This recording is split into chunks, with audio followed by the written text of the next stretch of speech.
This week we're going to be talking about game levels and level design. So let's get started.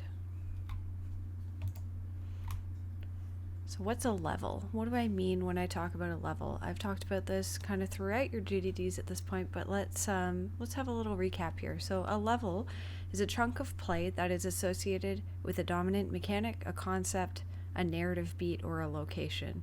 The specifics kind of vary from genre to genre, and it's not always a discrete area. So in a lot of games, a level will represent an area that you can enter and exit that maybe has some loading screens in between, or maybe not, but that's not always the case.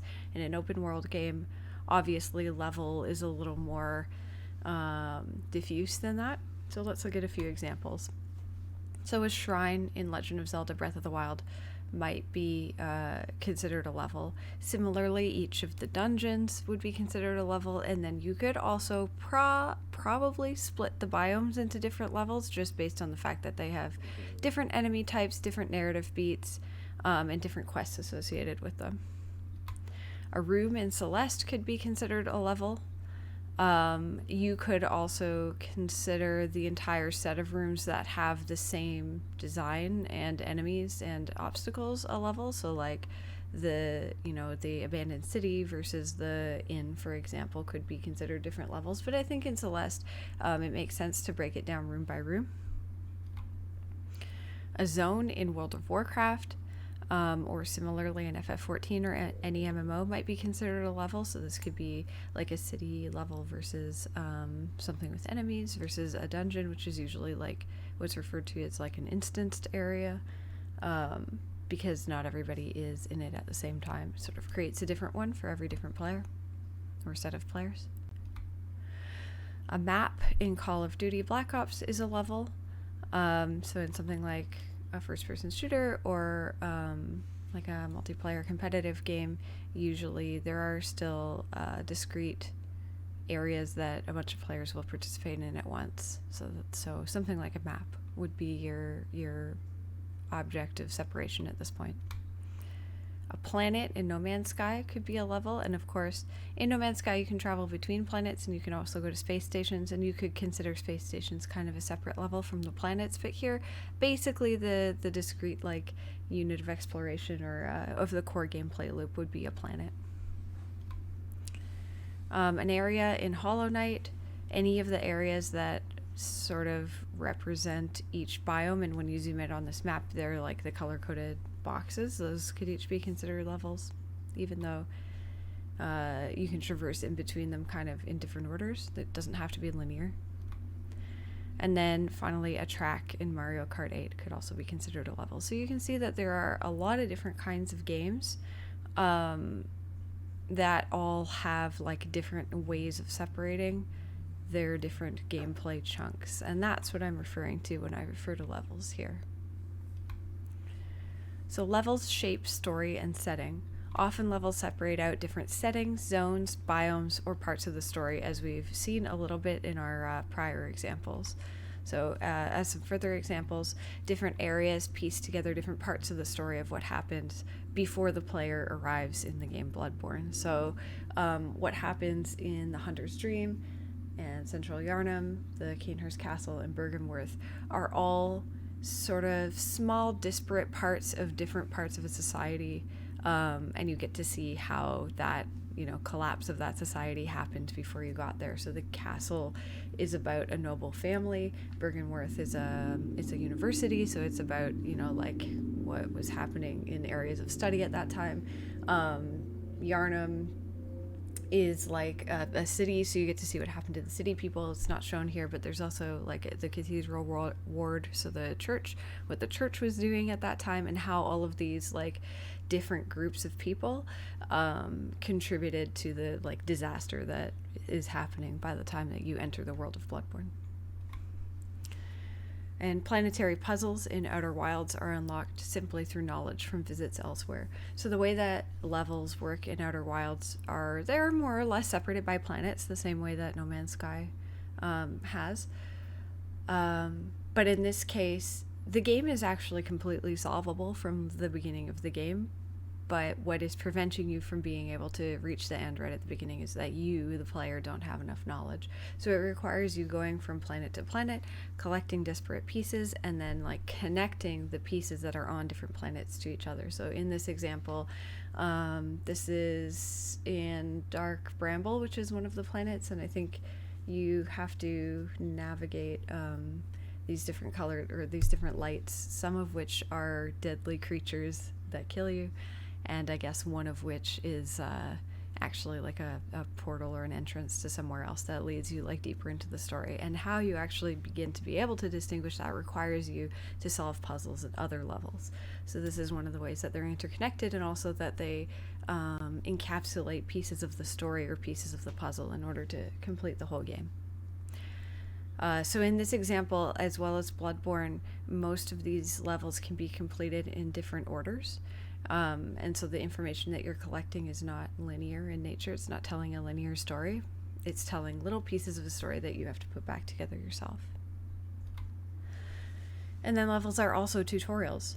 So a game is always teaching the player how to play or how to think about the rules in a new way. Often levels are explicitly divided into chunks that teach different mechanics. And this is kind of what we're going to be focusing on for your GDD, is I want you to be able to express the different mechanics that are going to be taught in just the starting levels of your game. So they teach game mechanics and constraints via the space that is presented and the order that information is presented. So as some examples of that, rooms in Portal teach different particular puzzle or physics mechanics. And of course, they teach them by having you actually go through and solve a puzzle, right? But it requires you usually to think about the mechanics in a little bit of a different way with each room. Portal also constrains you to just the room that you're in. You can't really go back or forward. You can only be in the particular test chamber that you're in at a given time. And so it really forces you to contend with the particular mechanic that they're wanting to express or to have you imagine in that space. Sometimes there's more than one solution, but often there's one path that they're kind of expecting you to take, right? Regions in Breath of the Wild are often themed around the mechanics that relate to the different elemental powers. So for example, when you're on the mountain, and there's a lot of lava, there's fire-based enemies, there's little fire bats running around and stuff. You have to have a particular fire-resistant armor to go there. All of those things are reinforcing really the pinnacle of that level, which is the salamander dungeon that you complete, which is going to reinforce every fire-related mechanic that you've learned up until that point. All of the shrines will have things like burning branches and that sort of thing, because they're all trying to reinforce the different things that you can do with fire and the different ways that fire are an obstacle to you, right? Areas in Ori and the Blind Forest emphasize skills learned nearby. So Ori is a Metroidvania, and so it's mainly focused on movement abilities. So as you're learning movement abilities, that's allowing you to traverse to new places. And what they do is they use the major challenge of the dungeon that is in that area. In this case, it's the Ginso tree, to reinforce the movement mechanics that you will have picked up in the surrounding areas. So here it's this bash ability, which allows you to kind of ricochet off of projectiles in different places as you're trying to escape this water current that's coming after you. And worlds in Super Mario Odyssey teach new skills via different enemy types. So in addition to the space and the terrain maybe being different around you, there's also usually enemies introduced in games that have enemies, where the enemies have to be defeated or used in a certain way to allow you to progress. So in Super Mario Odyssey, for example, this is teaching you that you can take over different creatures and enemies in the area in order to get moons, and then that's reinforced with the boss, where you have to use a similar mechanic where you're taking over a chain and using it to smash the boss, right? So in this way, levels get chunked off into different kinds of mechanics that are being taught at a given time. And I would say that in most games, you're being taught mechanics almost all the way through to the end of the game. Perhaps the last third of it is just going to be a showcase of you using that mechanic in different ways, or like being imaginative about it yourself. But along the way, there's going to be a lot of teaching moments, even outside of like pure tutorials, that are trying to show you the different ways that the rules interact in a game. So what about procedurally generated levels? In a procedurally generated game, you are probably still creating chunks of areas based on the abilities that the player is known to have, because you really want to avoid creating a space that a player like can't physically get out of or complete, right? And so you're still going to be taking these lessons. You're just going to be applying them in a more broad, like algorithmic way, instead of like designing each area to be specifically leading you through. So for example, in Dead Cells, the areas that you are presented with, while they may be presented in different orders or with different layouts, they are still based on the abilities that you're receiving along the way. So you'll never go to an area where you can't use, or where it's required for you to use an ability that you don't have. So good level design is all about teaching new concepts, surprising the player with something that they haven't thought of, and stretching their imagination of what is possible in your world. So it's really teaching those game mechanics and constraints via the space and order of information. So there's a really good video about this and about the topic that we're going to be talking about right after this, which is affordances and signifiers. And the title is How Do Designers Silently Tell You What to Do? This is listed in the references section for this lecture, so please do check it out. It's really great. It's only, I think it's about 15 minutes long. So let's talk about a few concepts that are significant to level designers and that you'll hear in level design spheres if this is something that you want to pursue. So you may have heard the term affordance. An affordance is an interaction between an object and a user. So the way that this is described in the seminal book about this topic, which is actually about like product design or industrial design, is that a mug handle affords picking up, a door handle affords pulling on it, and a pathway in a game affords walking on it. So these are objects that sort of, you can intuit what they do just by looking at them, right? You can kind of figure out what they're for because you know that they're for something. So a mug handle looks like it's something that your hand can fit around, and therefore it affords picking it up. So some examples from games: ramps afford jumping, handholds afford climbing, bushes afford hiding, tall cliffs afford walls that you can't traverse, spikes afford this will hurt, something that's an obstacle, right? Maybe a painful obstacle, and telegraphing enemies afford attack me now or do not attack me now, right? So these are all things that you've probably seen in quite a few games that have maybe not been deliberately explained to you by that game, but you just kind of understood what it was about by looking at it. So as an example of this with the handholds, Horizon Zero Dawn and a lot of these open world like Assassin's Creed and stuff do a really good job of showing you the things that are probably grippable by you in game without like putting a UI element on it or something that like, or a sign or something that says like, you know, you can hold on to this.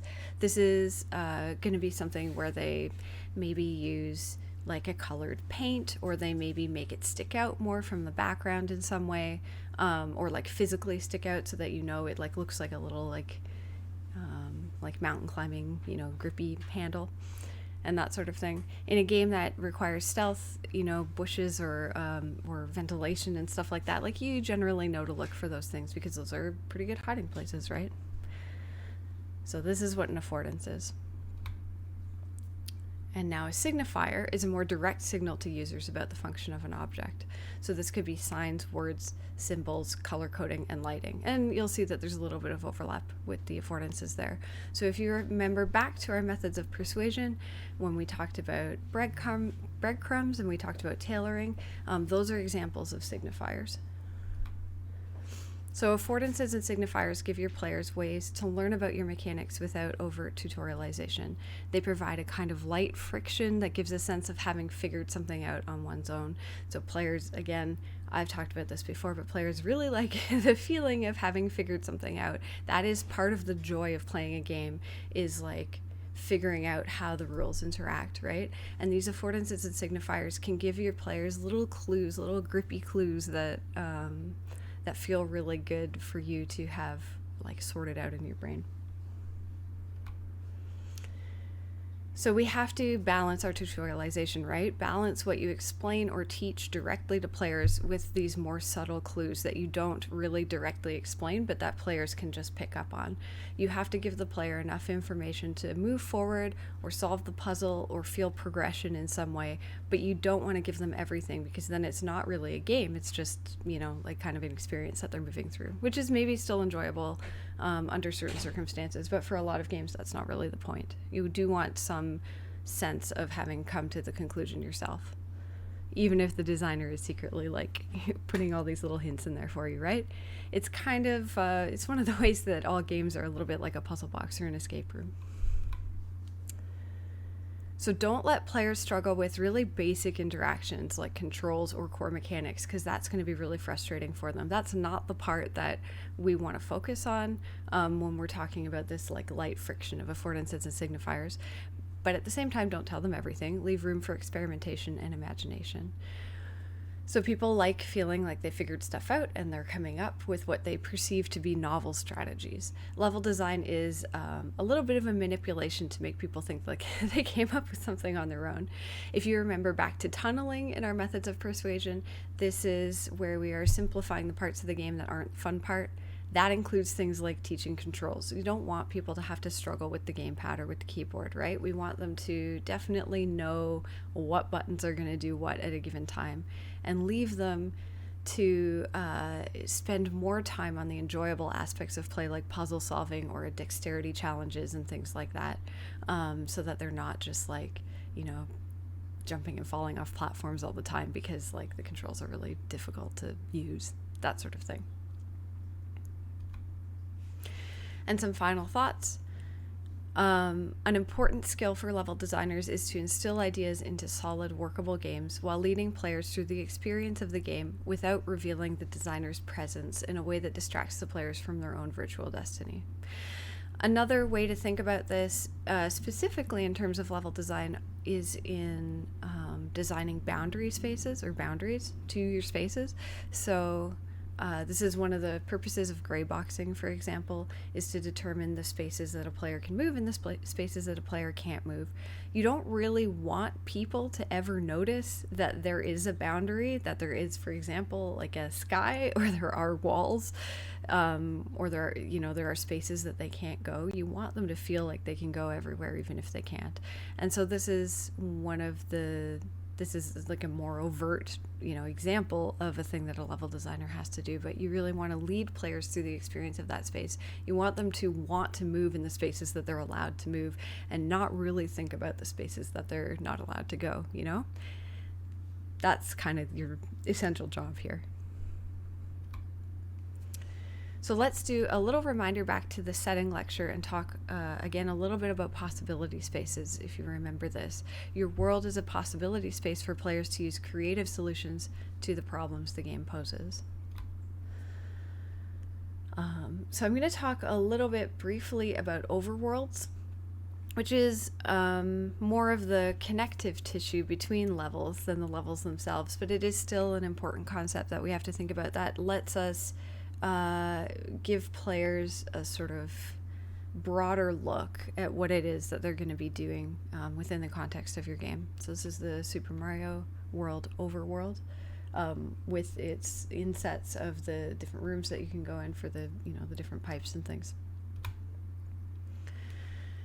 So Shigeru Miyamoto had this concept of miniature gardens. This was a favorite analogy of his. Worlds that are complete and self-contained.